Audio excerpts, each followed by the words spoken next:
Hello. हम आज देखेंगे सुपर सेल्स के बारे में। सुपर सेल्स में मेनली क्या होता है, इसमें हम कोई नंबर फिल करते हैं। जैसे मान लीजिए हमने कर दिया 3868 इतना नंबर हमने फिल कर दिया। अब इसमें मुझे क्या करना है, सुपर सेल्स फाइंड आउट करना है। सुपर सेल्स वो नंबर होता है जो सबसे बड़ा हो।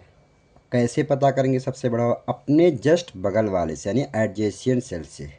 तो अगर मैं 385 का एडजेसेंट सेल देखूं तो इसका एक ही एडजेसेंट सेल है, ये मतलब क्या है, इसके बगल में सिर्फ यही है।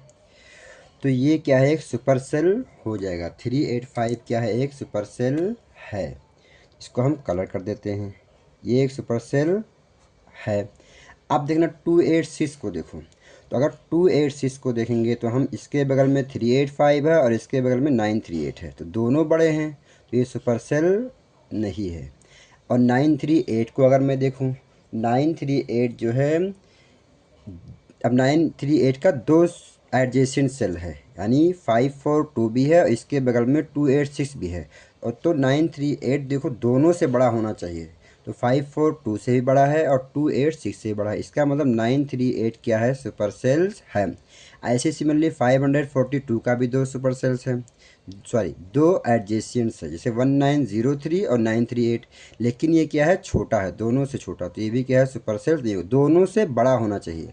अब 1903 को देखो, 542 और 265 दोनों से बड़ा, इसका मतलब ये क्या हमारा है, सुपर सेल्स है। 265 को देखो, 265 जो है इससे भी छोटा है और इससे भी छोटा, तो ये हमारा सुपर सेल नहीं है। 819 का सिर्फ एक ही एडजेसेंट है, यानी 265, और वो 265 से क्या है, बड़ा है, इसका मतलब क्या है, 819 हमारा क्या है, सुपर सेल है। तो सुपर सेल्स को देखना होगा, अगर वो सेल्स अपने एडजेसेंट सेल से क्या है, बड़ा है, तो इसका मतलब वो क्या है, सुपर सेल। लेकिन अगर लास्ट में है और स्टार्टिंग में है, तो उसका एक ही सुपर सेल होगा, तो उसी को देखना होगा। अगर वो उस नंबर से बड़ा है तो सुपर सेल है, नहीं तो सुपर सेल नहीं है। Thank you. सुपर सेल में मेनली एडजेसेंट सेल को देखना पड़ेगा।